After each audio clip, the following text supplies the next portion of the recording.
Hi, I'm Jim. And I'm David. And this is the Practical Guitarist Podcast. The podcast for people who eat, sleep, and breathe guitar.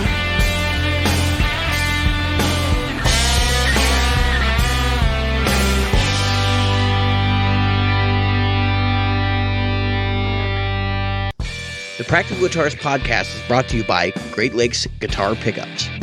Great Lakes Guitar Pickups provides fantasy tones at prices a practical guitarist will love. Featuring top-notch construction, attention to detail, and a fully custom product, if you can dream it, Great Lakes Guitar Pickups can probably build it. Follow them on Facebook at facebook.com/Great Lakes Guitar Pickups. Are you a regular listener? Why not? David here reminding you of all the ways you can participate in the Practical Guitarist Podcast. Subscribe using your chosen podcast app. Review us on iTunes, Stitcher, iHeartRadio, or Google Play. Find our Facebook group at facebook.com/groups/Practical Guitarist or on Twitter as @PracGuitarist. Support the show. Merchandise is available in our Threadless store at practicalguitaristpodcast.threadless.com. And donate to us via Patreon, available at patreon.com/practicalguitarist. Reach out to us directly via email at questions@practicalguitarist.com. Hello, Jim. Hello, David. It's Sunday evening. I have the Sunday evening blues. It's you ever get like through the whole weekend and you're like, man, everything's going so good, and then all of a sudden it's like Sunday evening and you're like, oh, crap. Yep. Like, I didn't do anything this weekend. I don't think I got anything accomplished. I didn't, basically just a bunch of shit like that. So I felt like that today at work too. The only good thing going on this weekend is I get to do the podcast. So yeah. So I spent this evening rewiring my board. Did you see the pictures? Not yet. Okay, so I think I sent them to you and Nick Bongers in our group chat. Oh yeah. Right. So it's probably the tidiest wiring job I've done, but it's not good. Usually they look a lot worse than that. And of course I don't have enough pedals to fill up that board anyway. So nope, not even close. I'm using the Voodoo Lab medium. And the reason I went with the medium is because the small was going to be too small.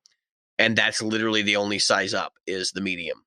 So yeah, I know. I know at some point I'm probably going to put other stuff on there. I got to put my looper on there. I haven't put that on there yet. So I know the second row will eventually get filled up. But and some of the pedals that are on there are probably going to come off.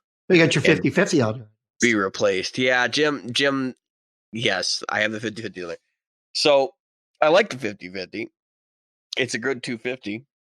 That's a DoD 250 copy with 2 channels of DoD 250. So basically, it's a pair of DoD 250s in one box. Growing up, I was a big fan of the DoD 250. I had the YJM 308. I had a DoD 250 at one point. I think I had a gray box. I know I played a gray box. I think I bought one at some point and sold it.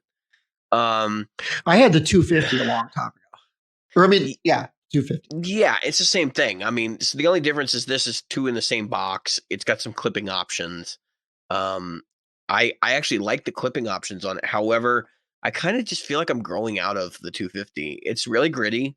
It's a gritty sounding overdrive, and I feel like I can better accomplish that with a fuzz face. And I think it gets me a little further into the grit territory than I would with an overdrive. I'm unabashedly, the reason why I like the DoD 250 was because I would use it with a Marshall, and I would do the engaging Malmsteen thing where it just had it cranked all the way up, and it would sound pretty cool. Yeah. But so for those of you who've never done it, like if you do that with a Marshall and you have the Marshall dimed and you put a DoD 250 in front of it, it's going to be in a box. But the thing is, it's just feedback and noise, and like he has to use a noise gate. I mean, that's the only way he can play. And I don't even think it eliminates the noise. I think it just knocks it down because it's ridiculous. Oh, especially with what kind of strat is he using? He's using well, he's got noiseless pickups in his. Yeah. So that's something you got to remember. Yeah, but the noiseless pickups, all right, as somebody who had some of them, we'll talk about that. Noiseless pickups, who has noiseless pickups, they're not as noiseless, if you know what I mean. No, well, it depends on the pickup you're using too, because the Fender noiseless, the ones they're putting out right now, they're stack singles, right? They're as noiseless as a humbucker is, because that's what they are. And obviously humbuckers are they lose a lot of the noise, but there's always still something left over. The problem with the DoD 250 is not really that kind of noise. It's just the white noise it generates. They're a noisy freaking pedal. You're just basically hitting an op amp as hard as you can, Yeah. and that's how it's achieving its saturation. And so, um, it's cool design. If you're into esoteric stuff, I mean, the DoD 250 is shockingly esoteric. Um, but I really think that, I mean, I don't have an overdrive pedal I like. I've owned a bunch of different overdrive pedals at this point. I mean, so I'm gonna go down the line. And I'll just give you the archetypical ones that I've owned. I've owned the DoD 250 in various incarnations, the Blues Driver in various incarnations, including the Angry Driver, which that I liked. The Crunch Box side of I've the got it Angry right over Driver, here, by the way. right? We're gonna talk about that because I haven't asked you what you thought about it yet. Um, the Crunch Box side of that, which is the based on the Angry Charlie, right? That's cool. But I don't think that's an overdrive pedal. I perceive that as a distortion pedal. Like it gets beyond drive. I've owned several Tube Screamers in my time, a TS7, the TS hand wired, and of course I played them all, the 808 and all that stuff before. Um, I've owned several Klon copies. I had the Archer Icon, and I had the seems like another one I owned. I haven't had Soul Food. That's that. It's a cheapy clone. Probably should check that out. Um, but I mean, just thinking about like all the drives I've owned a Super Overdrive, and going through the list of like all the crazy, because I've had all the common ones, and I've had some exotic stuff too. Like I've had the Ethos Overdrive. Um, and part of our conversation before the show was like I was kind of messaging Jim back and forth, and I mentioned the Ethos Overdrive, and I was like, I should have kept it. As much as like that was a hole in my pocket. That was a $650 overdrive pedal when I bought it. Now I believe the same overdrive pedal brand new is $715. Um, it's not an overdrive pedal. First off, it's misleading because it's really a preamp, right? And what it actually does is it gives you the Dumble sound in a box. And I've had some other pedals that do that really well too. I had the mix the J Rocket. So they make the Icon, right? They also make the Dude.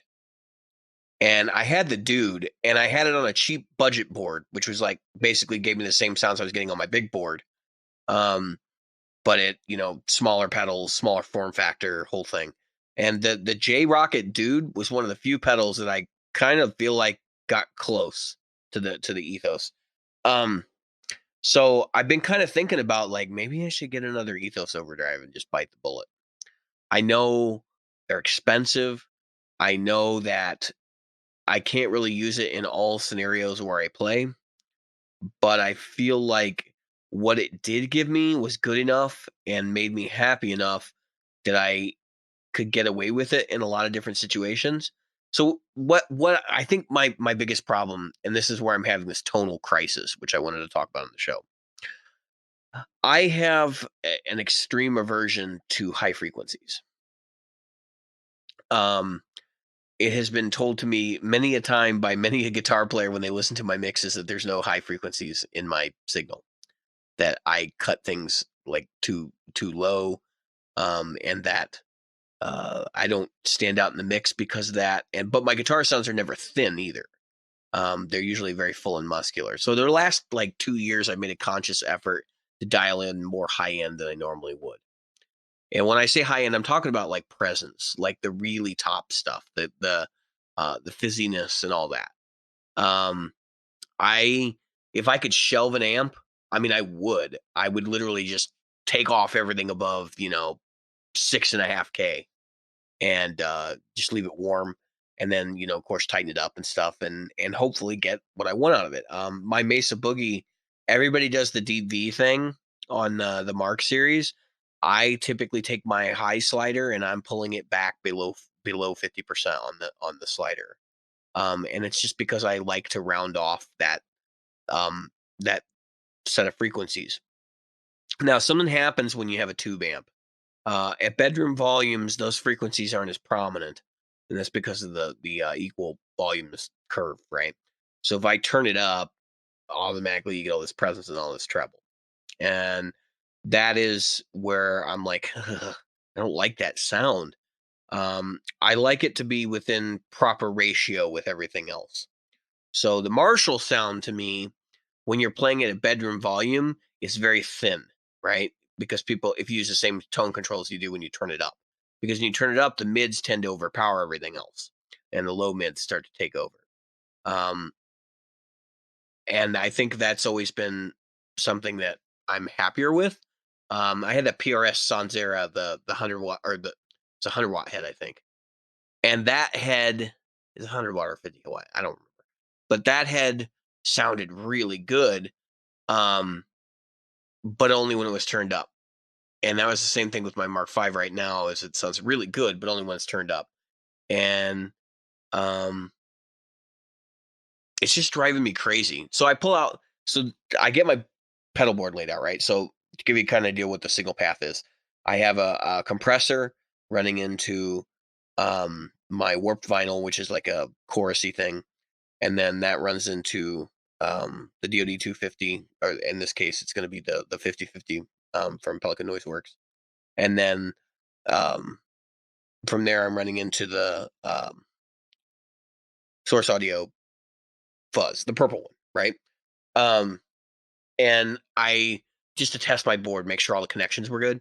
I basically just plugged in my Vox Pathfinder, and it's a little 15 watt solid state combo from the late '90s, early 2000s. And man, is it! I so that thing sounds really good clean. Like I can take it and I can rehearse with it clean. But the second you put like any sort of dirt in front of it, or you try to overdrive it or anything like that, it just sounds horrendously bad. Um, which is funny because I've seen videos of people using them with like boosters and stuff up front. And maybe it's just the Vox sound. Maybe I just don't like the Voxy sort of EQ and stuff about it. But I plugged into it and dude, I had a crisis. I sat there and I was like, this is like, as much as I know these pedals sound good, they do not sound good through this. And I have that moment that I've had several times with the amplifiers and stuff where I plugged in and just been like, it sounds like crap. And I'm just not happy with the way that things sound right now. Now, I played that gig Friday night. It was a benefit gig, and we had good turnout. We raised quite a bit of money for local charity, and we had 3 or 4 bands. I mean, there was a lot of people there, and I can just remember my sound because I had my Mark 525 cabinet, my head, and I was also running direct out the PA, and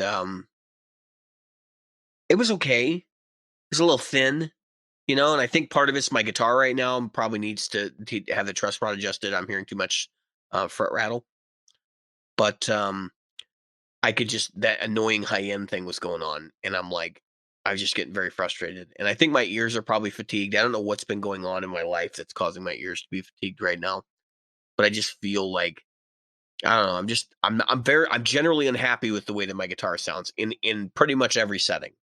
Um, and I don't know whether it's the guitar. I don't, because I have multiple guitars, obviously, right? And like, I'm not happy with really the way any of them sound right now. Um, I'm not really happy with the way they feel. I'm just depressed about it, and it sucks because like I know I can play, but I don't have any joy to listen to the sound of me playing. You know what I mean? Like I just rather play silently at this point. Um, and I go through these periods, and it's it sucks. Um, Actually, the gig the other night, I didn't play to the best of my ability. First off, um, just to be completely brutally honest with everybody, um, I was distracted. I know at least 2 songs I started in the wrong key because I started in the original key, not the key that we played in. I just wasn't thinking and I wasn't focused, and I don't know. So everybody was cool. Like I talked to everybody after. I was like, yeah, I apologize. Like played like crap tonight and so forth. And everybody, everybody in the band was like, yeah, you're full of shit. But I'm my worst critic, and so I was not happy. Yeah, they didn't catch it. If they didn't catch it, it wasn't. Oh no, they caught it because we played about 4 bars with me in the wrong key before I was just looking at the band like, what the hell are you guys doing? And then it dawned on me. They're like key of G. And I'm like, oh crap! I'm playing in the key of G sharp. Like, oh, put my head in my hands. So I'm looking at your 50/50s right now online. Yeah, and there's only 5 of them on Reverb total. Yeah. And they range from $249 to $869. Yeah, but they don't sell for that. No, I know. I'm just saying. I couldn't possibly give you the. I mean, they're not gonna, dude. Honestly, for those pedals to go to $400 is probably nuts. Yeah. Well, I see the guy that had it at 300 has had to knock it down to 250. I'm looking to see. I want to see what they sold for. The best bet, I would just go into the 60 Cycle Hum group and sell it for, say, what do you guys want to give me for it? And sell it for what? Because that's where the market is, right? Like most of the people want that to be aware of 60 Cycle Hum, and that would be the best way to sell it. I'm looking to see what sold listings are going for because it's interesting. I don't really want to. So the DoD 250 conversation comes out of the fact that I was like, I'm not really happy with the DoD 250 sound, and I think that's part of my problem, right? So I am with this drive pedal, and I'm going. I think I've just grown out of the 250, and I see that there's some sold listings for $279, $175, $200. Yeah, see, I'd be comfortable at 200. Yeah, if we could do 200, I'll sell it to you because I mean honestly, the real reason I bought it was not because I wanted to keep it forever, but it was because it was like I want to give 60 Cycle Hum my money, and if I could get 200 out of it, then I'll be thrilled. I'm not looking to make a profit. That's not what I bought it for, Yeah, I was going to say it was like 100 core or 140 or 100. I don't know. They have, so I don't remember what the price. I have to go look because I paid the Inner Circle price because I was a member of the Inner Circle at the time. But I stopped paying my dues a long time ago. They haven't kicked me out of the group yet. I just don't. Ryan, kick him out of the group. Yeah, Ryan, if you feel like you need to kick me out, I'm sorry. I'm just broke. And right to the curb. I'm just broke, and I can't. Like, if I have to support a podcast, it's going to be my own at this point because I can't. We're broke, literally broke. So, I don't know. It's a good pedal. And the only reason I'd be comfortable giving you 200 is because I know you and I know you take care of gear. Yeah, dude. I don't know these people. I barely used it too, and so the Angry Driver. Let me know what you think of it. Like what? Because I'm sure you plugged it in at this point and tried it out. Oh. How was it? I like it. So what I did was I created my open mic pedal board. So I created, I bought a little Metro and just put a cheap 1-spot power strip to it. And I put a CBM 95, which is the miniature wah pedal. Didn't go big. Care. Got a TU3. Yeah. The Angry Driver. And I'm looking for something in the reverb line. Or not reverb, I'm sorry, delay line. Yeah, maybe. That's not a big, because I'm using the Katana, I can get the reverb or the delay from the Katana, so it's not a big deal. And I have the Katana foot switch. So I always feel like reverb is the one thing that everybody gets stuck on, that they have a harder time finding a good reverb box. I think I was looking at the Canyon. It's a cool pedal. Yeah, I mean, I was looking at that too. And right now I'm looking at Custom Tones. What is that? JHS Canyons? No, that's Canyons is Electro-Harmonix. EH, that's right, EH. Dude, I'm on Reverb right now, and I'm looking at Custom Tones. That's Ethos. You know who makes the Ethos Overdrive and the Ethos I was looking at TWE-1. Yeah, so there's one on here for $1,400. You're out of your mind. Now, I was looking at the Ethos right before you and I were talking, the Ethos drive. And Yeah. honestly, that's why I said, well, if you were going to go buy the Ethos, I would buy your what you call it, because that would be, I that don't would know help if you. I don't know if I'm going to buy an Ethos or not again. I will say this: it is an excellent direct pedal board solution. The direct out on it for going to the board is really good. And that's one of the features I actually miss on it. But the thing I don't like about it is the speakers and mouse on an XLR. So that's not a deal breaker, but it's, it makes it a little bit more difficult to use. My assumption is because it's not XLR, I probably still need to pick up a direct box to go with it. I'm looking at an Ethos custom tones, Ethos overdrive. Yeah. They say it's in very good condition for $520 plus $25 shipping. Yep. That sounds about right. What you got to watch out with the Ethos though is it's got a bunch of mods that you can get out from the factory, like from Rob over at Custom Tones when you order it. And basically they're 20, 30, 40, 50, and $60, these mods. So you can take a pedal that's normally like, I think they're stock, they're like $500, and you can easily buy that same pedal for like $715. I had all of the features on mine. I just paid up front and I said, I want everything on it. I wish that I had, I might have a record of who I sold it to. I ought to go back to him and be like, yeah, I'll give you what you paid for it, and just see if I can buy it back from him. Standard models come as either classic or TLE. The right side switch lets you choose between the two voicing. This was a $79 option, and he paid it. Yeah. I mean, there's more than one mod, though. There's like five. Oh, yeah. There's like 5 of them, which is, I kind of want to have another loaded one. So here's a 2013. I wonder if this is mine. It looks like it. Could be. I don't know. He's got the original box, so that's probably not mine. I think I did ship mine in the original box. Yeah, this could be it. And that would piss me off. Moving on. Holy $1,471. Yeah, that guy's crazy. I'm seeing that one that you just listed. Holy. Well, I thought about getting the train wreck. So they make this new one, right? The TWE1, which is based on a train wreck.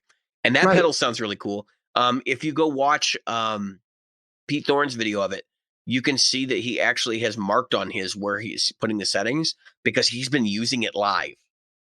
I don't know who with, but he really likes it. And he's been using it playing out. And that's a really, really high mark, in my opinion. Somebody like Pete Thorne, who really, really has the ability to play pretty much anything he wants, has the TWE1 and he's using it. I don't know that the train wreck sound is my thing. So that's another whole piece of the puzzle here. I think the speaker choice, I'm going to go down a speaker journey at some point. It's going to happen. I'm getting kind of bored with V30s. V30s are in everything. And I wouldn't be surprised at all if I don't end up going more American speaker route. Because, again, going back to the whole thing about my high frequency annoyance, I think that going to something like a Jensen speaker or any of the other American flavored speakers that have like kind of this more focused sound might eliminate some of that. And I know people think all the speakers are scooped, and they're probably right. That's the other issue that is going on there is like, I don't want to get something that doesn't have any mid-range either, because I do want a lot of mid-range. Big fat mids is kind of my thing. So I don't know. I'm in a rock and a hard place. I'm really, really discouraged right now because I mean, like, right now I'm playing probably the highest ability I've ever played. I'm doing new stuff every time I go out. I'm playing country music for right now. I mean, to put in perspective, I took a friend to the show, to the benefit show. He was in town. We went, he listened to me, comes up after the show. He goes, "That was a weird experience." And I said, "What do you mean?" He's like, "I'm so used to hearing you just play like, all this shred stuff and going super fast and just, needly deedlies and all this stuff." And he's like, "And then I hear you playing country music." And he's like, "Yeah, that had to."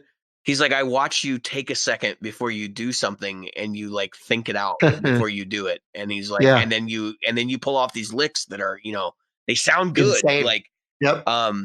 But he's like, I just never thought I would hear you play country music. And I'm like, yeah, and it's just happening naturally too. It's not like I got up in the morning and said, hey, today I'm gonna, rip off some Brad Paisley licks or something like that. It It's just crazy, right? happened that way. And I, you listen to Amps and Axes. I'm sure you've heard of the Yeah. players on there who are like, well, I decided I want to learn to play jazz, so I got into a jazz band. Like instead of like actually learning to play Yeah. jazz first, they just Yeah. went and joined the band. Well, that was I can't tell you that. I wish I could say it's different for me, but it's not. That's what when I decided that I was going to insert musical style here. That's what I did. I grew up. My father listened to country music, so I learned to play country and western, and then I learned to play rockabilly because my uncle listened to it. My other uncle listened to this, so that's what we listened to that. And my mother was a pop music person, and then I learned to play bass because we needed a bass player. So you learn to play Rush because we were playing Rush songs. It was just, you never really think about the work that goes into it until afterwards. And you go, wow, I put a load of work in that. Mm-hmm. Mm-hmm. And I think I think the sink or swim attitude makes people better players. I think you sort of have to have an aptitude for that attitude though, in the sense that you do. Like if you've never played a blues lick in your life and then you're like, I'm going to join a blues band, you have to have like a precursory knowledge about how to do the things that are associated with that style of music on guitar. In the sense that, somebody who's never played lead in their life, like doesn't know how to play a single note line, is not going to get up and be like, I'm going to play the blues today and I'm going to be really good at it.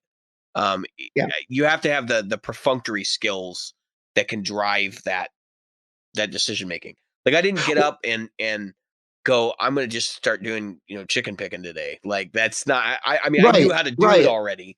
I just never had like assembled all the skills into a package and actually played it. So I'm lazy because I only do 3 fingers. Yeah, I do all of them. I just realized I had to look. I was like, wait, I use them all. Like, just depends on what I'm doing that day. I will use as few fingers as possible when it comes to chicken finger. If I get away with 2, I'm tapping and everything else is hilarious. Like I'm chicken picking and all of a sudden I'll start like tapping arpeggios and that's what Brad Paisley will do about it. Yeah, people look at me like I'm nuts when I play this music, but it's okay. I don't care. We're playing a lot of standards too, which is like The Circle Be Unbroken and You Are My Sunshine. You Are My Sunshine, and You Are My Sunshine. And so many of these songs have the same chord progression, and we play them all in the same key, and we mash them all up, and we do them all together. So it's like 10 minutes of us playing like standards, basically. So, true story. I never played a ukulele in my life. Yeah, it's an easy instrument to play because the tuning's great. Yeah. So somebody asked me because they had never played a ukulele. They said, "Is this a good ukulele?" I'm like, "Oh." And so I just sat and I played a song on it. Yeah. But they said, "Oh, that sounds great. How long have you been playing a ukulele?" I said, "Just now." Yeah. Today. Literally just now. About 7.5 minutes. Yeah. How long have we been talking? Yeah, that's how long I've been playing ukulele. And they couldn't believe it. They were like, "No, you've played ukulele before." I said, "No, I really haven't."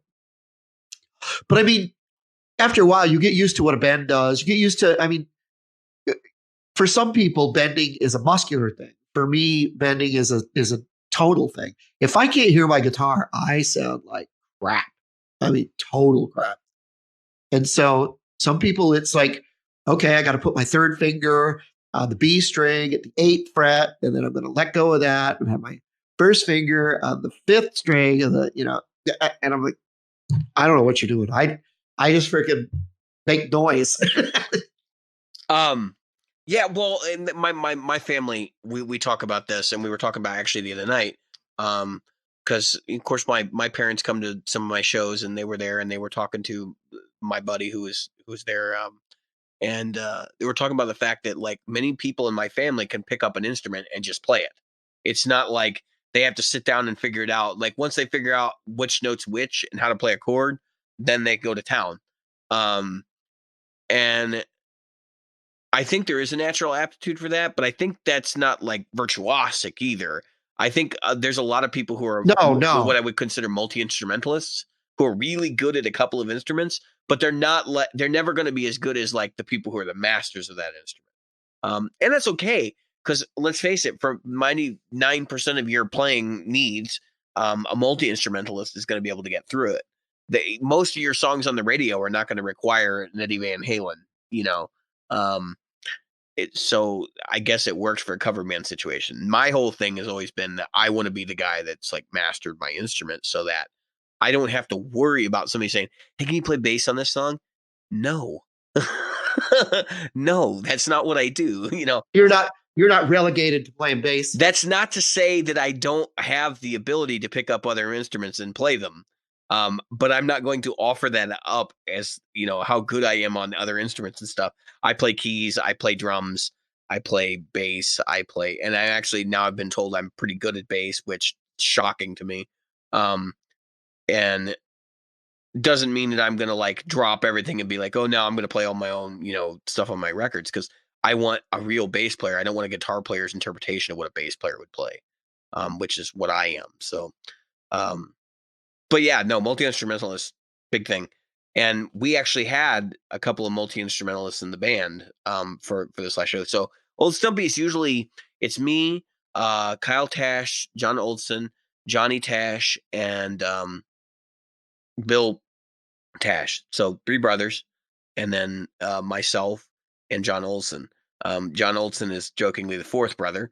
And then, of course, for this show, we had Mike and Olivia, who's Mike Tash, the real 4th brother, who I played with many years ago, and his wife, Olivia. And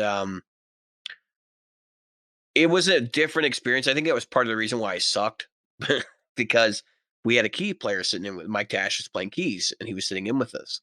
And we'd jam the other night, and he was very open about, hey, let me come in and do some solo work here and there, and like, let me take a couple solos. And I was not doing a good job of like feeling out whether he was playing the solo or whether I was playing the solo. And so we were stepping on each other's toes a little bit, but also because of that, the keys. So he was mixing while he was sitting there. He had the PA mixing software on his iPad, and he kept turning my mix up and down. And so for like part of the show, I know the audience couldn't even hear me. But I quickly nerfed that, and then I know later on he was goosing the volume on his organ, and it was frustrating. It was kind of infuriating. I really actually wish he just kind of left it alone. Because we had a good mix in the beginning. Everybody, because I always, like, people that are there with me, I ask them to give me a thumbs up if everything sounds cool. And just to be, pay attention to whether they can hear everything, and like the balance is cool and clear. And I got a thumbs up, and then he starts messing with things. And I'm like, you can't hear the main mix. You're sitting, in the band. Like, don't mess with the mains. Leave it alone. I think he was just concerned, like, people weren't able to hear him or whatever. Well, no, everyone could hear him. He's playing an organ. I mean, it's like the most dense instrument you could possibly hear in an audience.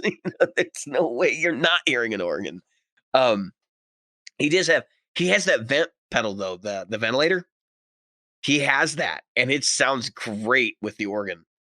He doesn't use the inbuilt Leslie sound. He's got a Nord keys thing, and he doesn't use the inbuilt Leslie. He uses the ventilator, because the ventilator sounds much better. And I have been looking for a mini vent for a while. They're hard to find, but I'd like to have one. I think it's a cool pedal, and I'd like to have it on my board. Yeah. So if life changes and I get some money. Yeah. I actually have money right now. That's the stupid part. I have gear funds. I actually have gear funds, but I don't have anything I even want to buy. I mean, an ethos. There's an ethos. There's a ventilator. But I'm to the point where it's like, I don't want to buy anything, because it's just, I'm not going to be happy with it eventually anyway. Or I have needs that I would rather meet than that. Because we had 2 monitors again. There's 4 people in the front line. Wait, 1, 2, 3, 4. Yeah, 5 people in the front line. I'm down on the far right, and I have a monitor that's like 1 person over. And it drives me nuts because I can't hear. I'm like, I'll just get my own monitor and just throw it on the floor and be totally happy. But that's $200 out of my pocket, you know. It's a crappy situation to be in. You're playing with a band and the PA is inadequate. But I'm not expecting them to clean up my mess in that regard. Like, I would rather have the monitor so that if I go into another band situation, I have it. You know, I could just say, I got my Exactly. own monitor. Don't worry about it.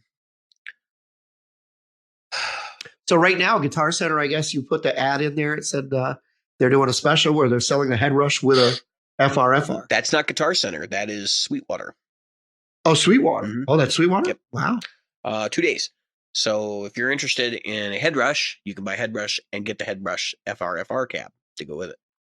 That's pretty darn good. Yeah. If you're interested in the head rush. Yeah, I mean, you're going to spend $900 on the program, you know, the processor anyway, so you might as well get the floor cabinet going with it. So if you're in the market, do it. You know, that's a whole other thing, man. So like now I got the Kemper, right, and I've been playing it and I've been happy with it, but I've been struggling because I go to these gigs and like I never know what I'm getting out of the PA. My cabinet sounds okay to my ears, I guess, but I'm still kind of like fumbling through what I should sound like with this band. And just remember, as far as the PA goes, the front of house, you almost never have any control. No, so I know, but it's one of those things where no matter what you do, people are going to hear whatever the person controlling the mix does. Yeah, and it's my biggest concern is that like I go into a gig and then my sound's just not great. I did have some volume issues, and they weren't related to the PA. My drive sound was way too hot compared to my clean. I had to actually tweak it mid-set, which is not fun on the Kemper, because you have to go to each preset store, you know, or each on a performance. There's like 3 slots. You have to go to each slot and store the slot, and it's like, oh god. I in fact, I think I stored 1 slot between one song, and then the next song I stored the other one. So I just remember, like, don't hit channel 3, like keep it on 1 and 2. Yeah. Don't hit 3. You know,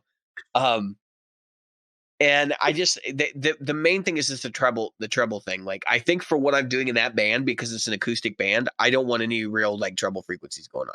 If I'm playing my stuff, my sound's pretty good because I sort of know like I can get away with a little bit more treble, and it could be a little bit more annoying because it's going to be a lot more aggressive, and people expect that out of aggressive guitar. But when you're playing in a country band, like, people want a warm edge. They don't really want like razor blades. And I know some players were like really good at the razor blade thing. Roy Buchanan. But I'm not Roy Buchanan, and I don't want to sound like Roy Buchanan because I'd like to be able to keep my hearing on into my 40s. If you've not heard Roy Buchanan, basically take a razor blade and cut paper with it, and that's the sound of Roy Buchanan. He's a great player. Was a great player, but I mean, so much soul there, but it's hard to listen to him because of the amount of treble that dude was like playing with. My uncle used to turn the treble all the way down on the stereo to bring the bass on. You know, the old EQs? Yeah. It looked like this. Right. It was slanted like slanted the other way. Yeah. I'm the guy that also like turns my presence all the way down, depending on the presence circuit. Obviously, in some amps you can't get away with that, but I will, if I can, just get rid of all that stuff. Like, I don't need it. It's not. So that stuff disappears in a mix anyway. And maybe that's part of why I'm having problems with this idea of having those frequencies in my stuff. I think that I'm doing that, and I'm in these band situations. There's cymbals going on, you know, and nobody can hear it anyway. Maybe I'm hearing it, but nobody else can. And so, it drives me nuts though, because I tweak my sounds for how they're supposed to sound live at home, and then, you know, they don't sound great. So, I'm still frustrated, man. You can tell I'm down. I'm like, crap, this sucks. So anyway, what do you got going on, Jim? You got lots of music stuff going on, right? Like, you're working at Guitar Center, right? Yeah. So I'm personally selling. I actually sold my Strat today, my Deluxe. How'd that go There's for a you? change. There's a change coming. I got what I wanted, so I'm happy. And I'm selling the Deluxe Telly. Mm-hmm. But I'm not going to be Stratless by any stretch of the imagination, or Tellyless. Is there such a thing as Tellyless? Yes, I am Telly-less. There you go. Telly-less.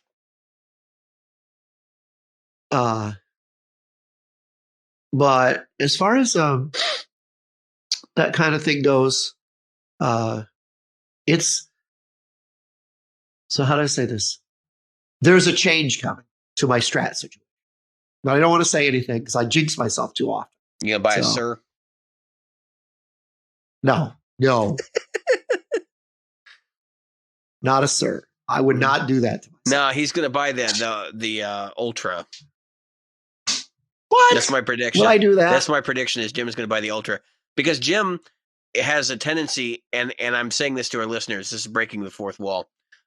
Jim has a tendency to have to have the best of what he buys. So he's going to buy the Ultra, and I'm going to laugh because I'm like, you should have just saved $1,000 and just bought like a standard professional or whatever. That's my opinion. I'm sticking to it. The difference in price between the Ultra, all right, from the Performer, which is the bare bones basic American, the Professional, right? That's the next one up. Mm-hmm. That's the standard now, or was the standard now, the Professional. And the Ultra, for me, all the way through those price points, is only a few $100s. And the difference between the Professional and the Ultra, because of the way the margins work and the way our mm-hmm. discount works, is literally just $200. Even so, that's more of a reason not to buy one. And that just means to me that there's an insane markup because it's the high end version, and so it really is, they're basically telling you that if their cost is that, it's not that much better. It's $200 better than the one below it. And $200 at that price point. I mean, I'm just, well, there's percentages in there. There's differences in the way that we get it. So it's not because that they're $200. No, I'm just saying. So like, if you think about it from that perspective, if the markup is really perceived value, that's what that seems to indicate. I will say that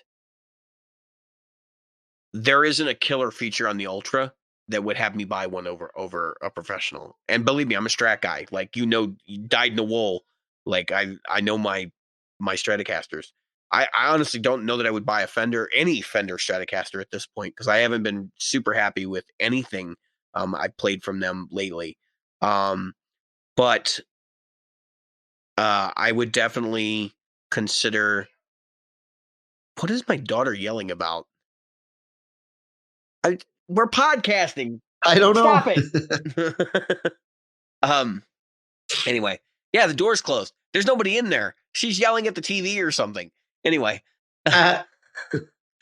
folks, you know my family. They're in the background all the time. I live in a 900 square foot condo. I apologize. Anyway, if you can't handle it, I'm sorry. Anyway, I don't know that. So like, I've played some Strat-like instruments I've liked lately. I can't get that stupid Music Man out of my head. And I think that's a real possibility for my next guitar. But I really feel like even G&L at this point, I'm more interested in their non-Strat Strats, like the Skyhawk, than I am buying like another Legacy or another S500. And I think part of it's just because I'm burnt out on Maple. I know that that's part of the reason why my guitars are too bright. And I could definitely see myself going to a Rosewood next time. But again, that's a feature I could get from any manufacturer. I'm even looking at the Schecter equivalents and stuff, and just saying like, the features I really want are stainless steel frets, and nobody's doing them in Strats, unless you go to Sir. you know, and you're going to pay buku bucks for that. Right. So, yeah, the industry needs to change for me because I'm like, for me to be like excited anymore because I'm to the point where the traditionalist stuff doesn't do anything for me unless it's Yep. like some super expensive vintage piece. But the stuff that like Gibson's putting out today, that's a kind of a traditionalist idea, like, oh, we're going to put this Les Paul out that's like the ones in the 50s, just doesn't do anything for me. Um, it's not the high performance features or anything. It's just the fact that like we have these modern things that are available to us, like stainless steel frets that require us not to spend $50 on setups every quarter. Right. It just boggles my mind that more companies are not embracing this stuff because Fender's not getting any money because people are having to have their guitars set up. I mean, that might be an improvement in the dealer relationship, but ultimately, like, I don't think most of the Fender dealers are not making money You got to wonder on the that. setups. Okay, so we know that that's the one thing. There's one thing that Fender left out of the Ultra. Everybody said, "Why is it left out?" What's the one thing that they could have put in the Ultra and they didn't? I mean, I thought stainless steel myself, Yeah, stainless steel frets, right? but But if they there were have a other things that I margin, didn't like about it too. But yeah, there's a lot of things that especially traditionalists don't like about it, and some people don't like even with the modern well, stuff. But I thought the here's neck heel could have been better. I think they kind of screwed that one up because it's like, oh well, screwed the pooch we're on it. just gonna sculpt it. Everybody else has sculpted it. If I'm gonna spend $2,000 on a guitar, I'm gonna go buy a CE that has almost no heel. If I'm looking for high performance. Right, right. So, what was I saying? Oh, but what I think they might have done is left themselves room in that margin so that later they could put the stainless steel frets in. Don't change the price. Don't move the It's a price. possibility. I don't think so though. I think if they do the stainless steel, that well, first off they have to retool, which means that cost has to be passed off to the consumer in some way because you can't do it with standard tooling. You'll tear your equipment up.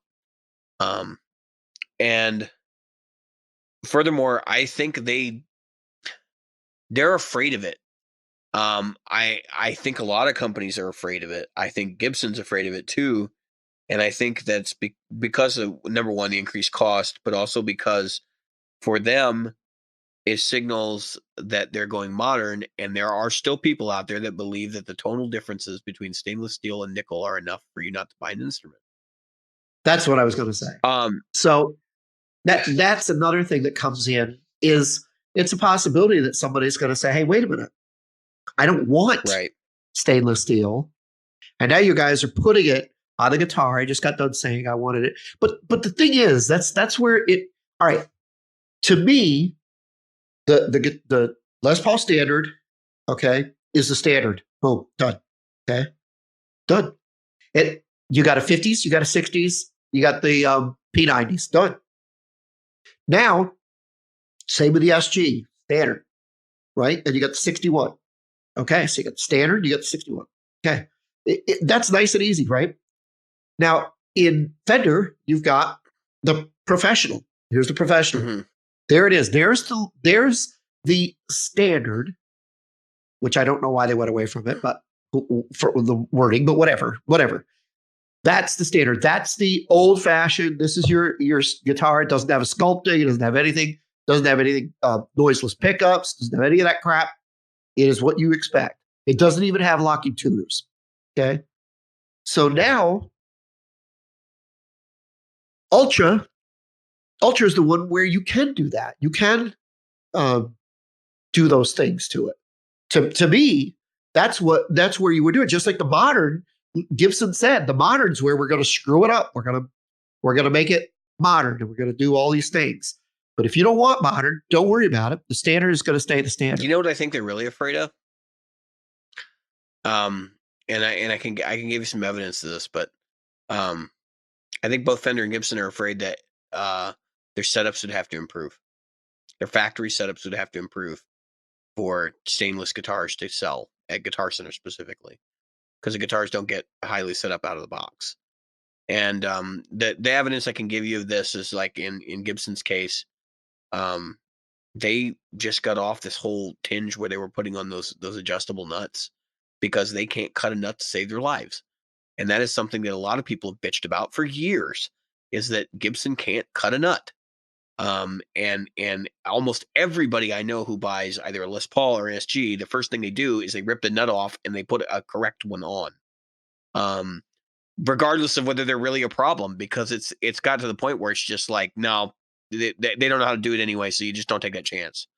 Um, Obviously you could measure it and you could find out quickly enough, but I mean, personally, I didn't rip the nut off my SG, but I was told it was an aftermarket nut. So my assumption is that Chicago Music Exchange changed it when I bought it.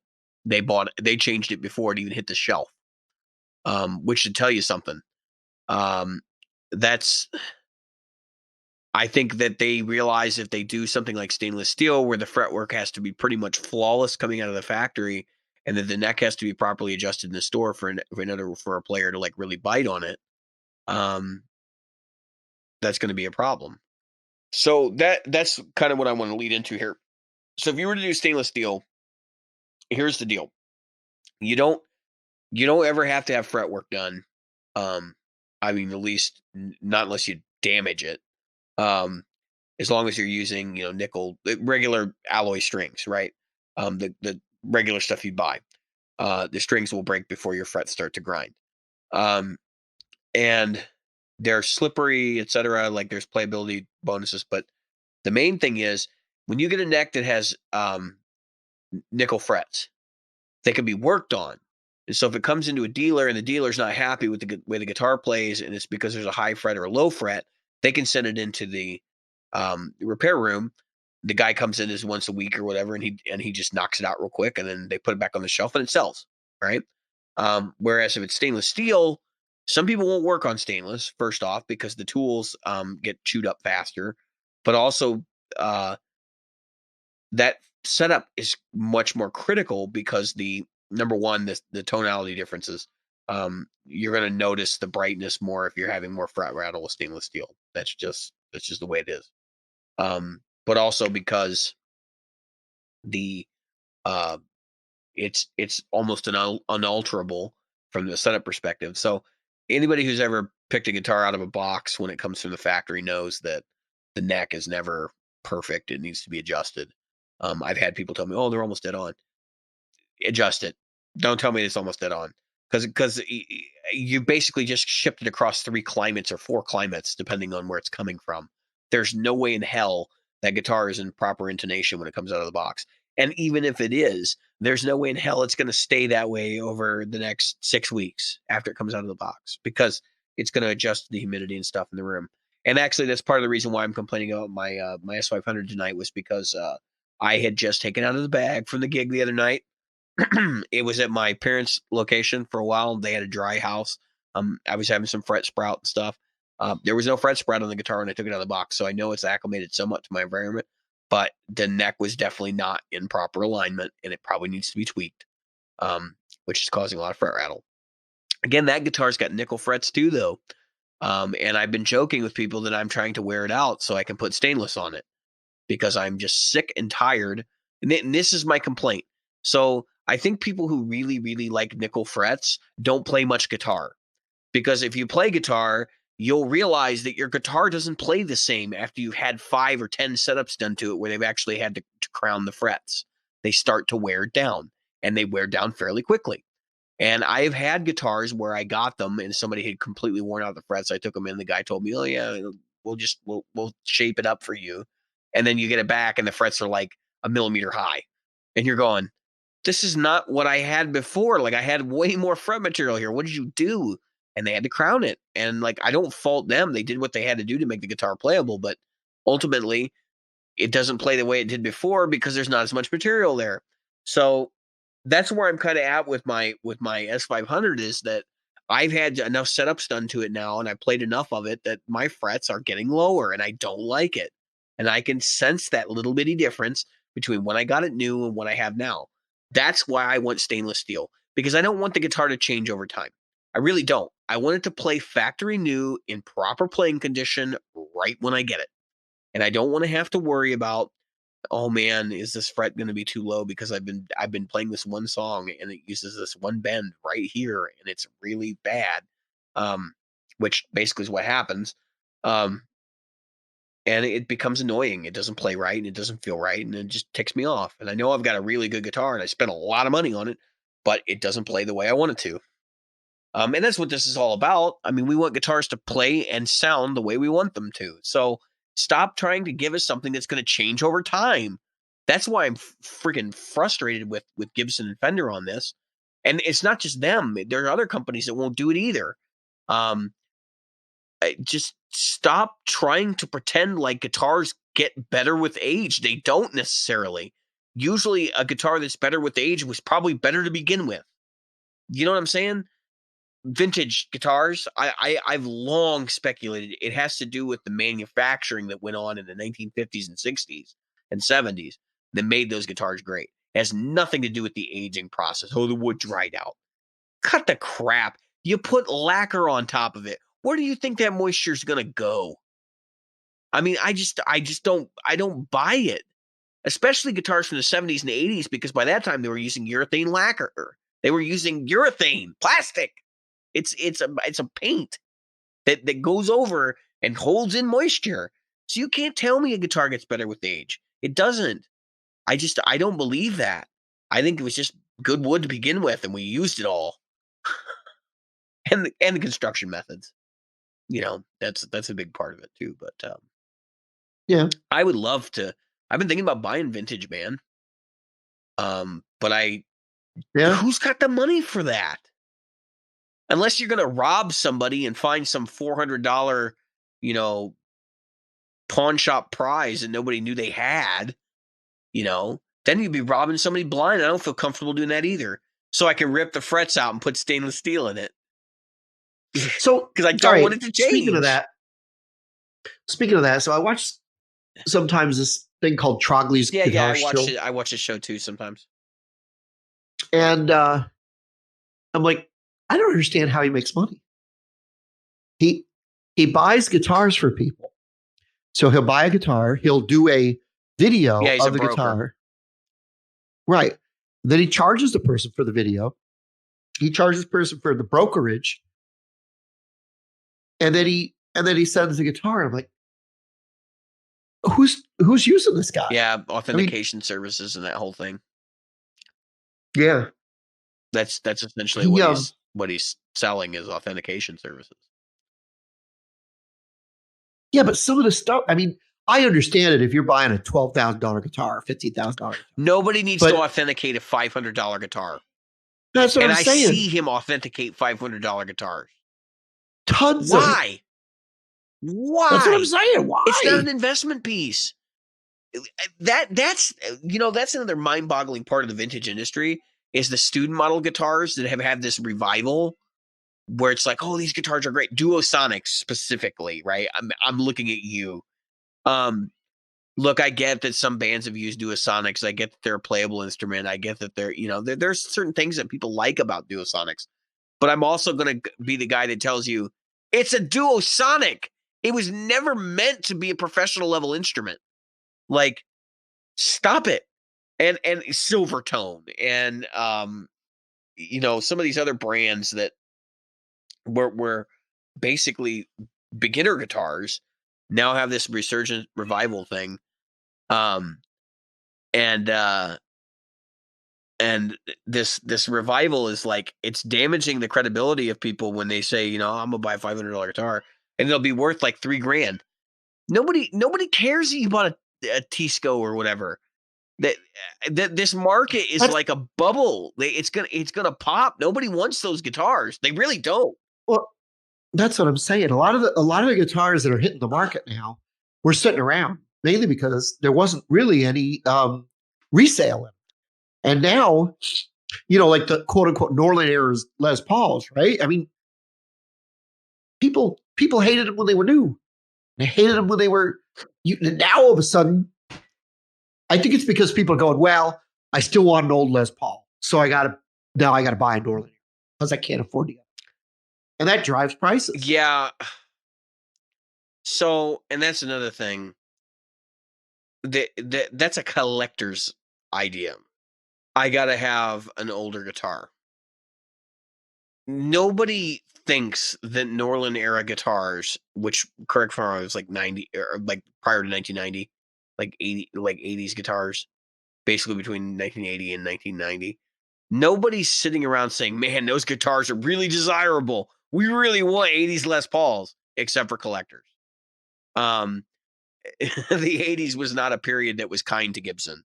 And Gibson was not kind to the 80s. And so that's why I hear this stuff, like people talking about, oh, I want my I heard somebody say the other day, I got a vintage Strat. I overheard the conversation. I was not involved in the conversation because I would have flipped my mind on this guy. He says, "Yeah, it's a 91." Vintage means desirable, does it not? I mean, it means old, but also desirable. Well, otherwise it's just old. So, right. I mean, you could call anything that's 20 years old or older is vintage. So the Norland era, by the way, the Norland era was from 1970 to 1983. And some have it to 1985. So that's your. I guess you're right. That's your Norland area, and then you've got Jeskowitz who comes in. Right, he comes in after Norland. Right, but and he did a review of two of the Firebird X's. Yeah, we have one sitting in a local shop. Yeah, it's going to sit for years. That's right. This one will never sell. Anyway, yeah. Nobody wants that It's thing. useless. It's useless. It's still a turd. And here's the thing. So he said, I really like these guitars. I think they're great guitars. And then he goes on to say this. And I'm like, first of all, you admit you're not a great guitar player. I mean, he's not saying. Yeah, I mean, he's not bashful about that. He's not really. Yeah, and he's not really a player. He's a broker. That's what he does. Yeah. I mean, he's not really a guitar player. So I'm not going to take his word for it when he starts saying, yeah, this guitar is great. And he goes over and over and over with the first one that he did a review on. And then the volume wouldn't work. The volume pot didn't do anything. I mean, Trogley, any other guitar, you would say the volume pot doesn't work. That's a problem. You're talking about this super high-powered guitar, supposedly doesn't. And then, so he said, you should watch these videos. And one of the videos was Anderton's when they reviewed him. I guess Anderton's got him in, right? Yeah, well, Anderton's was looking at him, and they were like, yeah, they're not my kind of guitar. They can't, Anderton's can't go, these guitars sales plays, right. Right. So they went, well, this guitar really isn't for me, but, and they tried to say, well, maybe a person in a studio would like this and I'm like, no, because they're going to want their own effects. They built all these effects into that thing. That was the whole thing. The robot tuners and the effects, none of which anybody wants in a guitar. Yeah. So back for my comment on the student level thing. I want to clarify. Wait. I want to say one more thing about the Firebird X. So Chappers accidentally turned his off. No, that's good. During the demo. Yeah. Because right before that, they had said, oh yeah, you probably can't accidentally turn it off. Accidentally turns it off. And he's like, oh, wait for it. He holds the button down because it takes 5 seconds for the computer to reboot. Well, my Kemper takes a minute and a half to boot. Oh, I mean, it takes a long time. And people are like, but you're not going to accidentally turn it off. Now you could power it. If the power goes out. That's what I'm saying. Power it. That I could see. Yeah, but if your power goes out, you're also not going to have your guitar amp either. Right, I mean, if you had a regular, but it's going to come right back on. I don't know. A tube amp might take a few seconds. It depends. So I'm giving crap about beginner guitars from the 60s and 70s and 50s.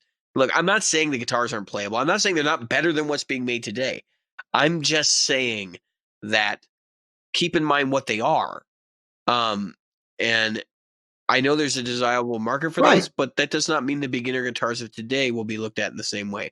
I'm freely willing to admit at this point that none of the guitars I have, because they're not vintage, are as good as their vintage counterparts. Now, the course the exception to that rules I have a Kiesel, right? So there's no vintage counterpart to a 7-string headless guitar. That is a totally modern, like, unique thing. But my copy Les Paul, if I went back and got a Greco, I mean, that's going to be better than my copy Les Paul. My my S500, if I went back and I got a G&L S500 from the 80s, or if I went back even further and got a Strat with hot pickups from the 60s, like a 61 or a 62, I think I would not care about my S500 as much, if you catch my drift. And that's basically what I'm getting at, is that I know what I have is inferior compared to those things, but I'm okay with it because it's a price point issue. I can't afford vintage, and I know people. I've had people tell me, yeah, you can. People can afford vintage. They just pretend like they can't. No, listen. I've gone to places and I've seen the price tags, and I've said to myself, even though I'm a great player, whatever you want to call me, whether I'm a good player or a terrible player, I don't care. I can't afford it. I just can't. Like, I can't take the hit in my pocketbook, and I don't believe in some of the vintage mystique voodoo either. Like, I've certainly played some vintage guitars that were definitely better than things I own. But I'm not going to pretend that what I own is crap either. And so I think, I don't know, it's just a happy middle ground. You gotta find that happy middle ground. So I feel bad because I made fun of Tisco and stuff, but Tisco's crap. Well, I've never played a Tisco I liked. So yeah, I wouldn't. Okay, so for Les Pauls from the 70s, all right, let's say you were looking at a Les Paul from the 70s, right? I don't think you would pay, honestly, I would have no problem paying less money for a guitar from the 70s. You know what I mean? Like getting a cheaper one. Right. But that's my point, is that that's still, so like, I don't think you can do that. I think the 70s Les Paul has now achieved that status of being desirable. And so it's going to be over the $2,500 mark of a standard. Now I don't know. I think you could find, I mean, I may be wrong. Let's go on Reverb here. I'm already there. Yep. And I'm going to look for 70s Les Paul. $5,000, right. $6,000, $3,200, $3,100. Here's one list is $2,799. I do not believe that's an actual 70s. Yeah, so they're definitely pricier than a 1,000. Never mind. That's a 70s tribute. No. How can you have a 70s tribute? Because Jim, they're now desirable. This is what I said. Gibson now makes 70s style Les Pauls. Which is absolutely insane to me, because nobody wants. And we want the years to be the 70s. Like, nobody goes out and says, "Man, I really want to get that 70s Les Paul." Let's go Les Paul. I mean, not standard. That there aren't good ones. Again, I want to downplay that. If you go to Chicago Music Exchange and you pick up 10, you might find a 70s one you just love. And there are good ones in any crowd, but there's a lot of crap ones too. And that's what you got to remember. All right, let's go 1970 to 1988. All right. And I got 196 of them. And I only want them used. How can it be new? How can anything be new? Oh, I see. It can be mint. All right, low to high. $27.99. $26.45. $24.65 actually. I don't know what somebody did that. $27. Now, see, I would have no problem offering somebody who's got a guitar listed for $27.99. After watching Trogley, I'd offer him $2,300. I don't know. I'm I, seeing some here that are going for a lot more than that. I think when you get into the Norland era, which is like 1978, 1979, they start putting Kahlers on them. The prices drop like a rock. yep, And nobody I'm liked not Kansas. buying a Kahler equipped one. There are some that are obviously fake too. I'm looking. There's a Les Paul Standard Tobacco that sold for $9.45 in fair condition, and it's clearly fake. Yeah, that's ridiculous. But that only went for $9.45, and that's my point. Is that like once you get into these kind of things, like you're getting into pedigree and stuff, I would still hesitate to guess if you were to buy one of these from a shop, not from a private seller. A dyed-in-the-wool vetted shop, you're going to be looking at $3,000. Yeah. So I mean, I get it because all the ones I'm seeing that are going for cheaper than that, like 1,100, 1,200, 1,300, they're all Norland era. They're 97. They're like late 70s, 78, 79. Yeah, here's a studio with a freaking Gibson. I guess that's the Kaler Bridge. Mm-hmm. Yeah, and you got to remember back then they weren't all standards either.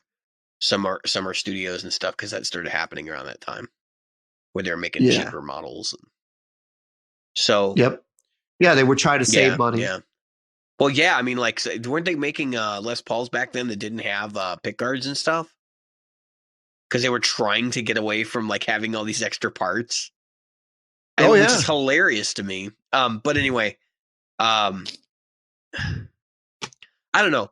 Yeah, this guy, I wouldn't have a problem offering. This guy's got 351 reviews and 5 stars. I mean, I'm just saying, I don't know that I would necessarily play a 1970s Les Paul on sight unseen. No. I'm just saying I would be comfortable offering like $1,500. Yeah, and they might bite. But so that's really funny because I thought there were more than that. I haven't seen one here in the list that's around $1,000. And by the way, I'm looking at sold listings, Jim. So there's a couple. There's a couple that are like here's a 78 for 1,100, but that's a 78. It has that funky bridge on it. So I think the price is still at standard level, maybe slightly higher. But here's what's funky. Here's what you can do in that era, and you can get a guitar that was a copy. That's what I was going to say. Get a Greco or a Global or an Ibanez or a Tokai or. Yep. And there's a Greco here that looks beautiful. Yeah, but just remember that they're maple necked. Yes, so that's the one thing that everybody forgets. It's like, oh, well, I bought this Les Paul and it doesn't sound exactly like a Les Paul, but it sounds really good. It's because the maple neck. Maple neck. Got to be brighter. And you know what? That's cool. Actually, I think having a Greco or something is probably just as good in my opinion, because it's got a lot of color and flavor to it, as long as it's a good one. Because I played some crappy made in Japan Les Paul knockoffs. And sight unseen is hard to do. Because I mean, we all know headstock breaks. I mean, that's a huge issue. Which in fact, I was going to look that $1,100 one, the 78 I saw. I wonder if it has a headstock break. If that's why it's marked down. That's a possibility. A lot of the Tokais, I think it was Tokai, and Orville is another one to watch for. Yeah, Orville's. The Orville's. Yeah. That's the Japanese Gibson brand. Yep. Yeah, it was literally Gibson. Gibson. Yeah, that's fine. Gibson works. Yeah. It's a Gibson. Yeah. So you might be right on that. You might be able to snag a 1970 Les Paul cheaper than new. I still think if you're going to do that, you might as well look for a 90s Les Paul, because I think the stuff they were doing in the 90s is freaking great. And I think it doesn't get the fair shake that it deserves. So I guess we went down this path. I'm trying to remember how we started on this. We went down this path because we were talking about why stainless steel doesn't get used more often in the production of guitars. And I guess there is the traditionalist, approach. And I think that people have an expectation for tradition. I just part of me is, tradition's great. I think we need traditional instruments, but we also need to change with the times too and offer options.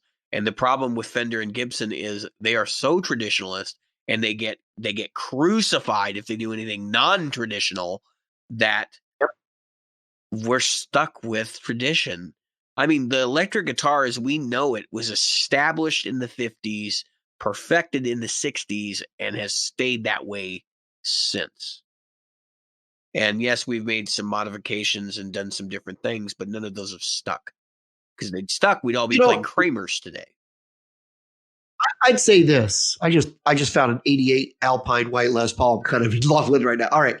Um, this is what I'll say. Sometimes you don't need to make a better wheel or a better what is it? A better what's the analogy people say? There's no reason to make a better. I don't know. Peanut butter Redesign the sandwich. wheel. I don't. You know why? I mean, now I understand wheels. That's a bad one because wheels and traction and all this other stuff. So it's horrible. But there's somebody that said, "Oh, mousetrap." Yeah, build a better Oh, mousetrap, I right? think a mousetrap. No, a mousetrap is a pretty easy thing. Uh, Glue traps are horrendous, by the way. Terrible, inhumane things, even to mice. But so if I'm looking at a guitar, in all reality, you're right. They perfected them in the '60s. It Well, was they've done. only perfected them because we haven't allowed them to develop any further. It's the audience, like the player that buys them, has not allowed them to develop Right. further. So something like, we make fun of the Firebird X. We've made fun of it in this episode. Right. Um, but we're also part of the problem because the Firebird X could have been the next step, and everybody just looked at it It and could went, have. no. We dismissed it before we gave it a shot. And Right. actually there was a time in guitar history when the Telecaster came out where people were dismissing electric guitars. It really wasn't until some famous players got behind them, that they called them Spanish Oh, style electric guitars, that they started to yeah. take off. And I think that's kind of where we are with modern guitar, is that people are still playing Les Pauls, Strats, Telecasters, and SGs because that's the default. And Hey, let's ask this question, and folks chime in the group. Let's say you had to build the better mousetrap. So now you're like, okay, guitar. Um, you've got the big. Um, I'm going to say the big five. Okay, because you got Stratocaster, you've got Telecaster, you've got SG, you got Les Paul, and you got 335. Let's just say let's say those were the only five guitars that were in existence. All right. So the gem doesn't exist. None of those other guitars exist. How are you going to design it better? I think they did. I think they already have, just nobody's buying them, or they haven't become the standard. Eh, this is my hypothetical. In 100 years, when people are looking back at the music from the 50s, 60s, 70s, 80s, 90s, and early 2000s, the guitar-based music, and they're performing it, like chamber music, because it will happen, right?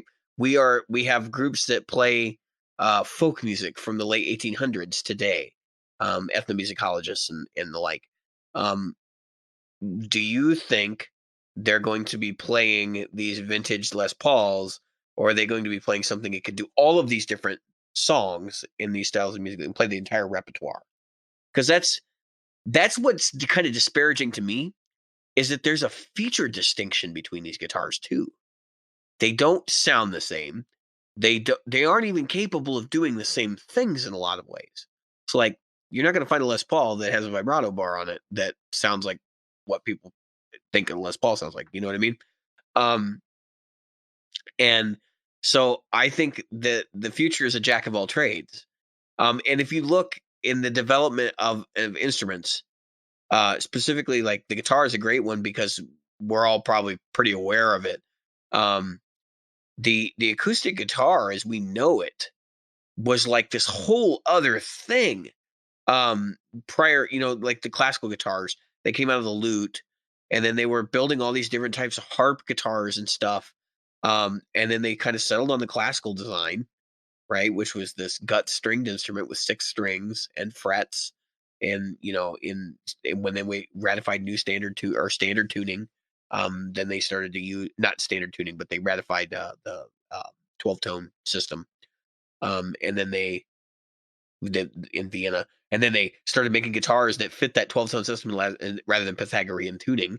Um, the classical guitar did not really change much from the development of like here's an equal temperament guitar to modern times. That's a classical guitar. It has not changed much. Now we use nylon strings. I mean that's obviously the construction methods have changed a little bit because we don't use the same kinds of glues, and they've got better bracing and engineering for that kind of stuff. But essentially, like you can get a classical guitar that's pretty much the same classical guitar they were using in 1890. Um, Same woods. Even the woods are standardized in classical guitars. I mean, it's like people expect certain woods and things like that. Acoustic guitars are kind of a similar story. The steel string acoustic, which happened in the 1800s, and it was a need to increase the volume level, and so they went back to the idea of the harp guitar, which was this thing with 6 strings and then drone strings that drone sympathetically to increase the volume of the instrument. And those went on for a long time because they were just trying to do anything they could to make them louder. And then they developed the dreadnought came out as part of that as well because it was like, well, bigger body, louder sound, right? Um, and now we have like a pretty standardized approach to acoustic guitar as well. I think most people now, granted, we're still playing around with wood choice. I think some of that's luxury, more than necessity. But like spruce tops and things like that, cedar, you know, normal woods that we've been using for what almost 100 years. And most acoustic guitars, now granted, we do the Venetian cutaway today, but most people who think of an acoustic guitar aren't thinking of a Venetian cutaway acoustic. They're thinking of a guitar that where the body meets the neck at about the 12th fret. DAT. Yeah. So um, that's a pretty standard thought. I don't think electric guitar has that standard thought. I think when you say to somebody, "I play electric guitar," they might have an image of a Les Paul. They might have an image of an SG. They might have an image of a Strat. They might have, you know what I mean? Like until you tell them what model you play or they see you play, they don't know exactly what electric guitar sounds like because I think it's too new. I think the instrument hasn't been around long enough to develop into a final form. We have not seen guitar's final form yet. Electric guitar's final form. Hopefully, it's over 9,000 for those of you that follow memes. This isn't even my final form. Anyway, that's why I kind of like look at it and I go, I'm cool with there being like these esoteric things.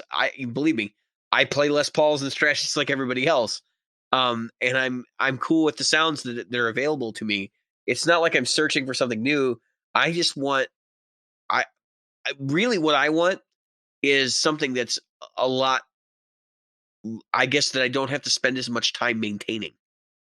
And that's listen, I'm a guitar player, not a guitar maintenance guy. I don't like doing fret work. I really don't want to cut nuts. I don't like. I mean, I do change strings, and I don't have a problem with that so much. But I hate setting my intonation when I switch string gauges. I hate messing around with the tremolo bar and the springs and all that. Which is amazing because I play strats. Like you think at this point that would just not even bother me anymore, but it does. And I really just want a guitar that's going to stay stable and not change over the life of the instrument. That's not that hard to do. We have the knowledge, we have the tools. Let's do it. Let's make a guitar that lasts, and that will stand the test of time. I think.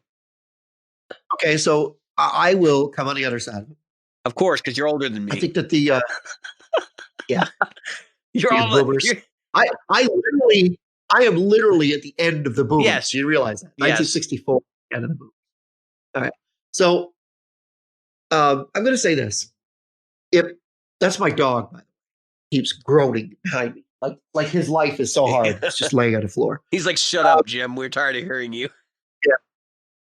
Yeah. Whatever. I hear you say this so many times. Just shut up. So let's look at it this way. If I was playing guitar right today, and I was out trying to gig, right, and I was like, all right, what would I expect from perfect guitar? Now, not just for Jim, because obviously I love Les Pauls. Let's face it. I do. But they're inferior in every. No, I'm kidding. Yeah, and there are so many things I admit, that either they're heavy or whatever. I got to be honest. I don't find the Les Paul as heavy as some people put them out to be, but that's because You're because I used to picked it. right. You've been playing them your Yeah, whole life. well, there's that too. But the truth is, I picked up some freaking Telecasters and some Stratocasters and put them. Well, you're 8 pounds, 13 ounces in a Strat or a Tele. I've played Les Pauls that are 12 and 13 pounds. I mean, I think Jim. Yeah, I think Jim also is skewing on the fact that like Les Pauls are weight relief now because they were not that way. Well, this one's not.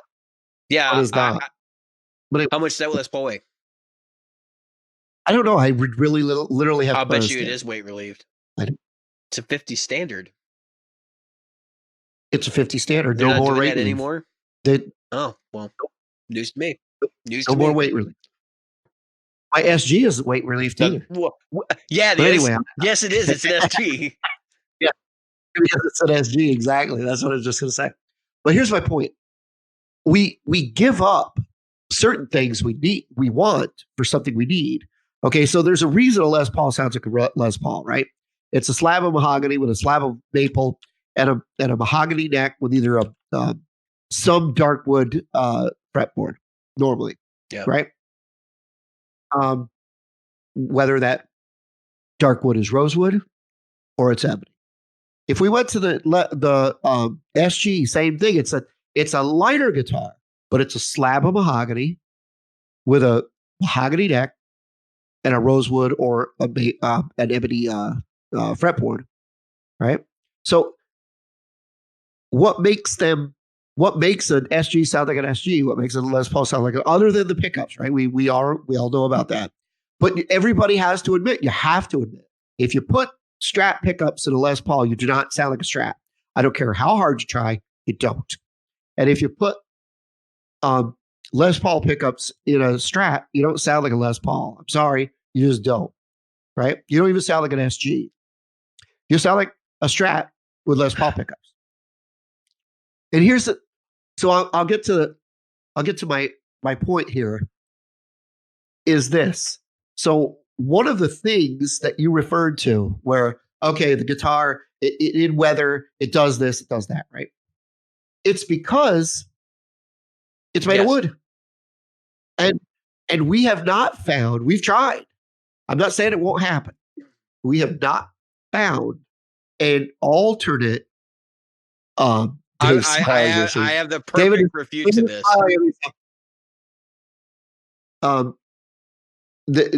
They have not found the right material to replace wood in all situations. I'm not saying that I will agree if you're going to point me to Emerald acoustic guitars, I love them. Okay? But they're also $4,000, well, $35,000. All right. So yes. All right. So we're still using wood, right? But that doesn't mean we can't improve wood. And we have done this, and we have done it many, many times from many different manufacturers, including Vigier, Kiesel. Carvin was doing it before too with the carbon fiber truss rods. Vigier doesn't even put a truss rod in their guitar. It is literally carbon fiber rods in the neck. They don't shift. We've had both Parker and who's the other company? The other headless guys, Steinberger, who did it too. This is basic stuff. This is things that they can do that they haven't done because it's not traditional. And it would take one of the big two to make the switch in order for other people to catch on. And I don't expect, and I'm not asking Fender or Gibson to change across the line. I think that's a silly idea. I just think that they need to offer a guitar for a modern player. Not everybody is into super vintage stuff. And believe me, I am not a metal player by any stretch of the imagination. Right. But I find myself gravitating towards those guitars because the feature set is totally different than what you're going to get from a Les Paul or a Strat or a Telecaster or an SG or a 335. I want to see guitars that offer the ability to do some of those things, like put stainless steel frets on them, give us a compound radius. That's another whole other conversation. about the fact that we still are playing Les Pauls with a 12-inch radius all the way up the board. Like, I know it's not necessary to. But the moderns have it. The moderns have a The modern Gibsons have a compound radius. Yeah, When did that 12, happen? 14. That was there. I'll look it up right now. I mean, I'm not doubting they did it, but I remember them going to flat boards. They went to 14-inch across the line, and they were like, "This is what we're going to do now." That was the wrong approach.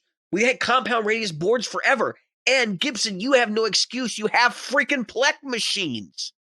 Like, this is ridiculous.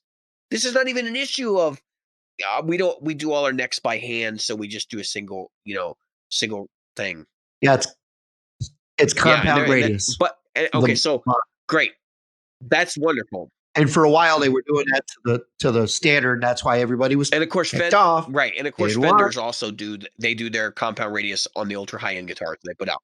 On the ultra, and I think let me check the professional. No, I don't think it's on the Pro Series. But yeah, go ahead and check because I'd be curious to say that. And then that's basically what I'm getting at. It's like that's a basic feature.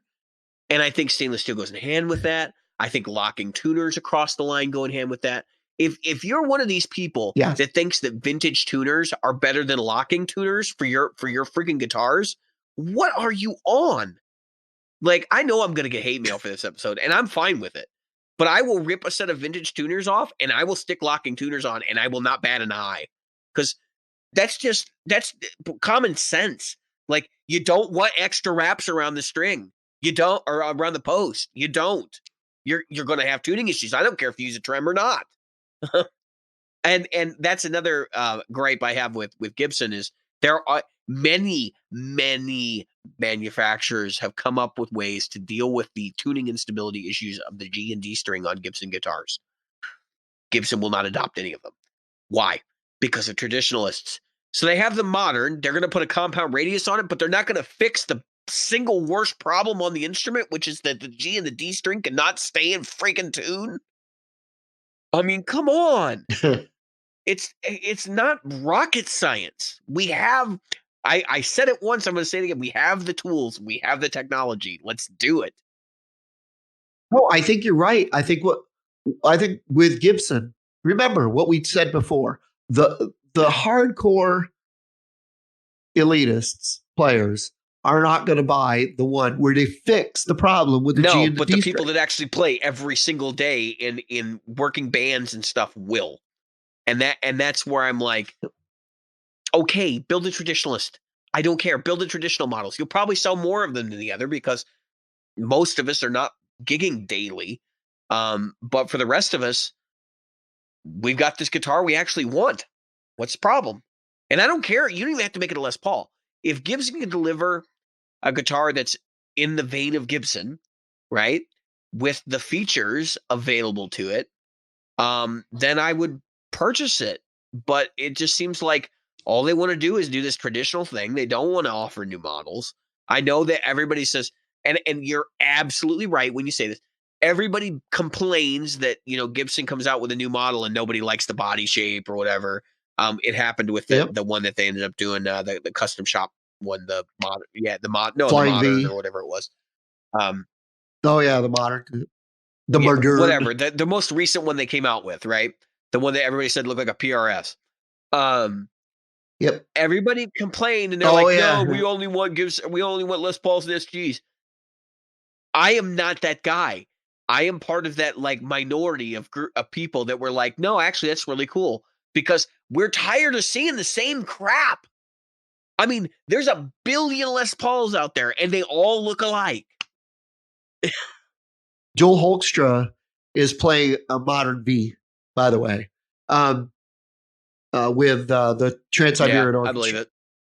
But does he say beam me up? Anyway, yeah, he did say, he said, I know I'm going to receive a lot of hate, but this is a great guitar. But it's also a Jessica's guitar, too. Yeah, so you were right. The Professional has just a 9.5-inch radius, where the Ultra goes from 10 to 14. And they also changed the because they changed the radius. They also changed the net. Well, and that's another interesting thing too is that like the radius numbers. So like Fender it was 7.5 for a super long time, and then they switched to 9.5, and all the industry changed suit, right? Like they all went, oh yeah, we're gonna do 9.5s too, and now like I see a lot of Strat copies that are 12, and Fender hasn't caught up. Like they haven't realized people really don't.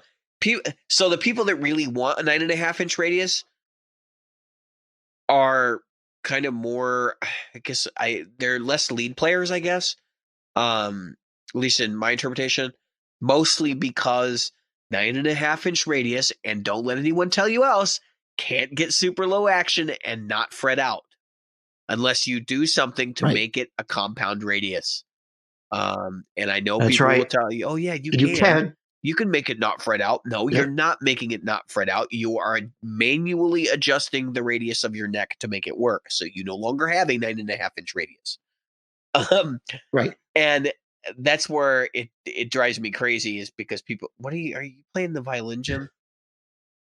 No, that's what they're oh yeah, going along yeah. the So they're fretboard changing it so that the elliptical path of the string rings out wider. I have made the switch to 12s. I will never go back. I will only play 12s or compound radius necks now because I just cannot handle the freaking fretting out. It drives me insane.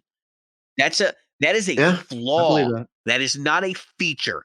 And anybody who tells you it's a feature, you're making your guitar perform like shit for a feature. Think about that for a minute. Is that a feature? I don't think anybody buys a BMW and says, "Hey, this one's features, it goes to 0 to 60 in like 14 seconds." That's not a feature. It's a safety feature. Like, no, you don't buy a BMW to go slow. Yeah. So, all right. I was actually surprised as to when they introduced the ability for a Stratocaster to have 5 switches, 5 blade Wait, what did they do? positions. When they changed the Stratocaster, oh yeah, but that was that was a long time ago. The blade. Yeah, but it was the mid 70s. Well, yeah, and early to mid 70s. It was like 73. And that was only done 74. Because people were wedging like matchsticks and stuff in there to get them in between. Right. And that's what I was going to get at. So just like you're talking about, people are like, oh yeah, I love the 50s. No, Strat. you didn't. Because almost all of them now you find because have had that switch taken out and put a 5-way in, and the switch is in the case when you buy it. Because you got to have the original parts, right? And that's what ticks me off, is that people are so traditional, except for the people that actually play the traditional stuff, because they know, hey, this thing had problems. Like the wood's great, the pickups are great, the electronics and hardware are great, except for the crap bridge I pulled out and put a new one on. The tuners I all replaced because they were rusted solid, and the truss rod I had to have redone because the nut broke off. Those are the kind of stories you hear about these vintage guitars. So yeah, they're great. I mean, they do sound good, but they have to have work done to them. And again, I'm like Joe Bonamassa in the sense that if a guitar doesn't need to have the neck taken off, don't take the freaking neck off. Like, why would you mess with something like that? It wasn't the fact that the Stratocaster has a bolt-on neck doesn't mean that you're supposed to take it off. It means you leave it on and you maybe tighten it up every once in a while, but you don't take it off because you mess up the pocket. It'll never seat exactly the same way again. Granted, I've taken necks off guitars. I mean, I'm not going to sit here and lie and say I haven't, and they play the same afterwards. But I'm not. But I also know that I'm the guy that's complaining about every time I get my guitar set up, it comes back playing differently. And I'm not talking about the setup. I'm talking about the fact that my frets have changed height. It drives me nuts. Yeah. And I guess I in that way I am a traditionalist. I'm a creature of habit. I don't want my habits to have to change because I maintain something. That makes sense. We're at 1 hour and 37. I have been David. I've been Jim. And tonight we've been the Practical Guitarists. Somewhat.